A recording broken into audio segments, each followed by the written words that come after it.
നബി തങ്ങൾ ഒരിക്കൽ വീട്ടിലേക്ക് കയറി വരുമ്പോ ഫാത്തിമ കരഞ്ഞു പറഞ്ഞു, ഉപ്പാ പട്ടിണിയാണ് ഉപ്പാ, വല്ലതുമുണ്ടോ ഉപ്പാ? അനജായതുമുണ്ടോ? സലാസതി അയ്യാം, 3 ദിവസമായി ബാപ്പ ഫാത്തിമ തിന്നിട്ട് ഫാത്തിമാന്റെ വയറ്റിലേക്ക് ഭക്ഷണം ഇറങ്ങിയിട്ട് 3 ദിവസമായി ഉപ്പാ എന്ന് പറഞ്ഞ് വാപ്പാനോട് സങ്കടം പറഞ്ഞ് കരഞ്ഞ് മകൾ പറയുന്നു, ഉപ്പ എന്റേത് വിഷയമല്ല, എന്റെ ഹസനും ഹുസൈനും പട്ടിണിയാണ് ഉപ്പ. ചിന്തിക്കണം നിങ്ങൾ, ഈ ലോകമാകെ പടക്കപ്പെടാൻ കാരണക്കാരനായ അല്ലാഹുവിന്റെ റസൂൽ ദാരിദ്ര്യമായിരുന്നു. ആഡംബരത്തിന്റെ സുവർണ സിംഹാസനങ്ങൾ മതിച്ച് കളിച്ചുല്ലസിക്കുകയല്ല. നിങ്ങൾ ചിന്തിക്കണം, അല്ലാഹുവിന്റെ റസൂൽ ഈ തപ്പരമത്തലകളെ കൊണ്ട് മേഞ്ഞെടുത്തോല ഷഡ്ഡിലോ മണ്ണെണ്ണ ഒഴിക്കാൻ വിളക്കിലൊഴിക്കാൻ എണ്ണയില്ലാതെ ഒരിക്കൽ പോലും തീയണക്കത്തിയോ കത്തിക്കപ്പെടാതെ 2-3 ദിവസം കഴിഞ്ഞല്ലോ. ഫാത്തിമ കരഞ്ഞു പറഞ്ഞു, ഉപ്പാ 3 ദിവസമായി ഞാൻ ഭക്ഷണം കഴിച്ചിട്ടെന്ന് പറയുമ്പോ നബി തങ്ങളെ സമാധാനിപ്പിച്ചൊരു വാക്കുണ്ട്, വല്ലാത്ത വാക്കാ. മോളെ, നീ ഭക്ഷണം കഴിച്ചിട്ടു 3 ദിവസമല്ലേ ആയിട്ടുള്ളൂ, എങ്കിൽ അനജായുണ്ടോ 4 അയ്യാം. മോളെ, ഞാൻ ഭക്ഷണം കഴിച്ചിട്ട് 3 അല്ല 4 ദിവസമായി മോളെ. ഇത് പറയുമ്പോ നോക്കണം, ആരാ റസൂല്? ഇന്ന് ഗൾഫ് പണത്തിന്റെ പണവളപ്പിൽ നിന്റെ വീട്ടിൽ ഹോം തിയേറ്റർ ഒരുക്കുന്ന, ഗൾഫിന്റെ വളവളപ്പിൽ നിന്റെ പെണ്ണിന്റെ ഔറത്ത് കാണുന്ന വസ്ത്രം വാങ്ങിക്കൊടുക്കുന്ന, കേട്ടോ അല്ലാഹുവിന്റെ റസൂല് മകളെ സമാധാനിപ്പിച്ച് പറയുന്നത്, മോളെ നിനക്ക് 3 ദിവസമല്ലേ ആയിട്ടുള്ളൂ, ഞാൻ 4 ദിവസമായി പട്ടിണിയാണ് ഫാത്തിമ. ഏതായാലും ഞാനൊന്ന് പോയി നോക്കട്ടെ, വല്ലതും അന്വേഷിക്കട്ടെ, വല്ലതും കിട്ടോ എന്ന് നോക്കട്ടെ എന്ന് പറഞ്ഞ് അല്ലാഹുവിന്റെ റസൂൽ ഒരു ജൂതന്റെ തോട്ടത്തിലേക്ക് ഇങ്ങ് കടന്നു ചെല്ലുകയാണ്. വല്ലതും കിട്ടുമ്പോ ഫാത്തിമാക്കും പേരക്കുട്ടികൾക്കും കൊടുക്കണം. അങ്ങനെ ജൂതന്റെ തോട്ടത്തിൽ കിടക്കുമ്പോ ഒരു അഅറാബി ആഴമുള്ള കിണറ്റിൽ നിന്ന് വെള്ളം കോരുകയാണ്. അല്ലാഹുവിന്റെ റസൂൽ അഅറാബിയുടെ പിന്നിൽ പോയിരുന്നു കൊണ്ട് പതുങ്ങി പതുങ്ങി പതുങ്ങി പതുങ്ങി മെല്ലെ മെല്ലെ വിനയത്തോടെ ഒന്ന് ചോദിച്ചു നോക്കുകയാണ്, നിങ്ങൾക്ക് വെള്ളം കോരിത്തരാൻ ആളെ വേണോ? നിങ്ങൾക്ക് വെള്ളം കോരിത്തരണോ? എന്ന് പറയോ, ഒരു ബക്കറ്റ് വെള്ളം കോരിക്കൊടുത്താൽ വല്ലക്കാരക്കയും കിട്ടുമ്പോ വീട്ടിൽ പട്ടിണി മാറ്റാമല്ലോ, മകൾക്ക് പേരക്കുട്ടികൾക്ക് കൊടുക്കാമല്ലോ. ഈ തപ്പന തോട്ടത്തിൽ കിണറ്റിൽ നിന്ന് വെള്ളം മുക്കുന്ന അറാബിയുടെ പിന്നിൽ ചെന്നുകൊണ്ട് വിനയത്തോടെ ഒരു ചോദ്യം, നിങ്ങൾക്ക് വെള്ളം മുക്കിത്തരാൻ ആളെ വേണോ? വേണമെന്ന് അറാബി പറയുമ്പോ അല്ലാഹുവിന്റെ റസൂൽ ചാടി എഴുന്നേറ്റുകൊണ്ട് ഒരു ബക്കറ്റ് വെള്ളം മുക്കിക്കൊടുക്കുന്നു. 3 കാരക്ക പ്രതിഫലം കിട്ടുന്നു. അങ്ങനെ ഒരു ബക്കറ്റിന് 3 കാരക്ക. രണ്ടാമത്തെ ബക്കറ്റ് വെള്ളം മുക്കിക്കൊടുത്തു, അതിനും 3 കാരക്ക. മൂന്നാമത്തെ ബക്കറ്റും മുക്കിക്കൊടുത്തു, അതിനും 3 കാരക്ക. അങ്ങനെ 9 കാരക്ക കിട്ടുമ്പോൾ 4ാമത്തെ ബക്കറ്റ് മുക്കാൻ അല്ലാഹുവിന്റെ റസൂൽ ബക്കറ്റ് കിണറ്റിലേക്ക് ഇടുമ്പോൾ കയറങ്ങ് പൊട്ടി, ബക്കറ്റങ്ങ് പൊട്ടിച്ചാടുമ്പോൾ ഈ അറാബിക്ക് സംസ്കാരമില്ലല്ലോ, സ്വഭാവങ്ങളില്ലല്ലോ.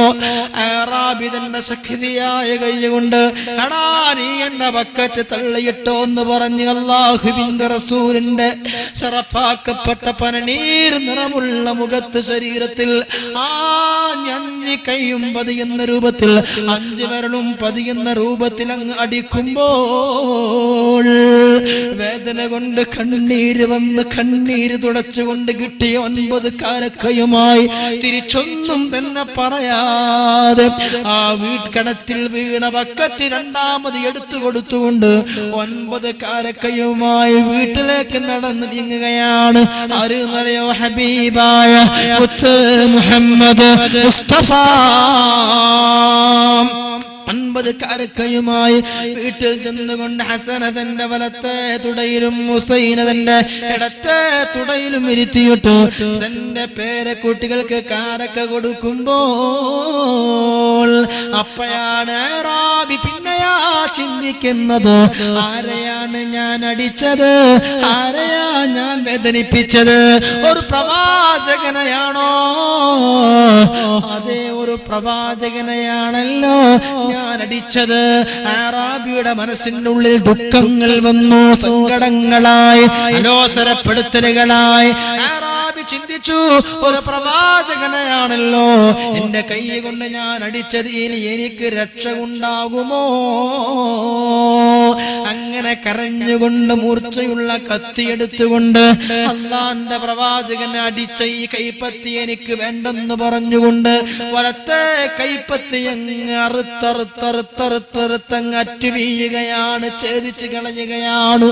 അങ്ങനെ ബോധരഹിതനായി വീഴുമ്പോൾ വഴി യാത്രക്കാർ നടന്നു വരുമ്പോ വലത്തെ കൈപ്പത്തി അങ്ങ് മുറിഞ്ഞു വീണ് ബോധരഹിതനായി കിടക്കുന്ന ഈ അറാബിയെ കാണുമ്പോ വെള്ളം തെളിയിച്ച് ബോധം വരുമ്പോ വഴിയാത്രക്കാര് ചോദിക്കുന്നു, എങ്ങനെ നിന്റെ കൈപ്പത്തി അറ്റുപോയി മനുഷ്യ? അറാബി കരഞ്ഞു പറയുകയാ, എന്റെ കിണറ്റിൽ നിന്ന് വെള്ളം മുക്കിത്തരുമ്പോ ബക്കറ്റ് അങ്ങ് കിണറ്റിൽ വീണപ്പോ ഞാൻ അടിച്ചതൊരു മുഹമ്മദ് എന്ന പ്രവാചകനെയാ. ആ ദുഃഖം കൊണ്ട് ആ കൈപ്പത്തി എനിക്ക് വേണ്ടെന്ന് പറഞ്ഞുകൊണ്ട് ഞാൻ മുറിച്ചതാണെന്ന് പറഞ്ഞ് അവസാനം പൊരുത്തപ്പെടിക്കാൻ മാപ്പാക്കാൻ വേണ്ടി ഈ വലത്തെ കൈപ്പത്തി തന്റെ ഇടത്തെ കയ്യിൽ വെച്ചുകൊണ്ട് അല്ലാഹുവിന്റെ റസൂലിന്റെ പള്ളിയിലേക്ക് നടന്നു ചെല്ലുമ്പോ പള്ളിയിലെ സ്വഹാബികൾ പറഞ്ഞു, മുത്തുനബി ഇവിടെയില്ല, വീട്ടിലായിരിക്കുമെന്ന് പറയുമ്പോൾ വീട്ടിലേക്ക് മുറിച്ചു മാറ്റപ്പെട്ട വലത്തെ കൈപ്പത്തി ഇടത്തെ കയ്യിൽ വെച്ചുകൊണ്ട് അല്ലാഹുവിന്റെ റസൂലിന്റെ മകളെ ഫാത്തിമാന്റെ വീട്ടിൽ ചെന്നിട്ട് തുറക്കൽ ബാബാ അയ്യാ മുഹമ്മദു, മുഹമ്മദേ വരണേ. വീട്ടിൽ പേരക്കുട്ടികൾക്ക് കാരക്ക കൊടുക്കുന്ന പുണ്യപ്രവാചകൻ മുത്ത് മുഹമ്മദ് നബി തങ്ങൾ മകളോട് പറഞ്ഞു, ഫാത്തിമ ആരോ എന്നെ വിളിക്കുന്നു, നീ ഒന്ന് പോയി നോക്കൂ, ആരോ വിളിക്കുന്നല്ലോ. ഫാത്തിമ ചെന്ന് നോക്കുമ്പോ സുബ്ഹാനല്ലാഹ്, ഈ മനുഷ്യനെ കാണുമ്പോൾ ഫാത്തിമ ബീവി പറയുന്നു, അബീ ബാപ്പ, ഒരു മനുഷ്യൻ വലത്തെ കൈപ്പത്തി ഇടത്തെ കയ്യിൽ പിടിച്ചുകൊണ്ട് ചോരയൊലിച്ച് കരയുന്നു. അല്ലാഹുവിന്റെ റസൂൽ മെല്ലെ മെല്ലെ വാതിൽക്കലേക്ക് വന്നുകൊണ്ട് വാതിൽ തുറന്നപ്പോഴേക്ക് അറാബി അട്ടാസിച്ച് പറയുന്നു, അഫ്വൻ അഫ്വാ, അഫ്വൻ അഫ്വാ, നബിയെ എന്നോട് മാപ്പാക്കണമെന്ന് പറയുമ്പോൾ അല്ലാഹുവിന്റെ റസൂൽ നബിയൻ റഹ്മത്ത് ലഖബ് പാനെ വാലാ മുറാദേ ഗരീബോं की ബർലാനെ വാലാ. ഞാൻ സുകുമാർ കക്കാടിന്റെ 2 വരി പാടിയില്ലയോ? സ്വർഗത്തിൽ നിന്നും ഹൃദയത്തിലേക്കൊരു സ്വർണ്ണനൂൽ പാലം പണിത പ്രവാചക, അങ്ങയെ പുൽകുമോ 1000 ഓർമ്മകൾ കുന്തിരിക്കം പുകച്ചെത്തും ഈ വേളയിൽ.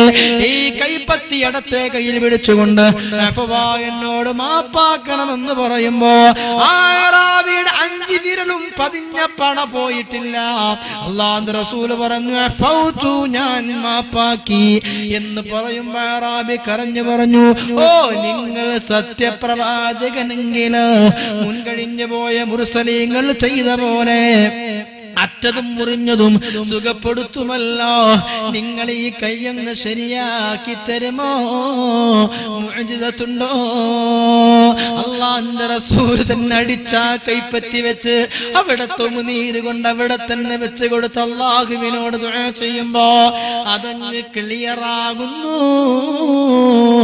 ആ കൈപ്പത്തി അങ്ങ് ശരിയാകുമ്പോ അത് അടിച്ച കൈപ്പത്തി പ്രവാചകന്റെ കയ്യിലേക്ക് വെച്ച് പറയുന്നു, അശ്ഹദു അല്ലാ ഇലാഹ ഇല്ലല്ലാഹ് വഅശ്ഹദു അന്നക റസൂലുള്ളാഹ്.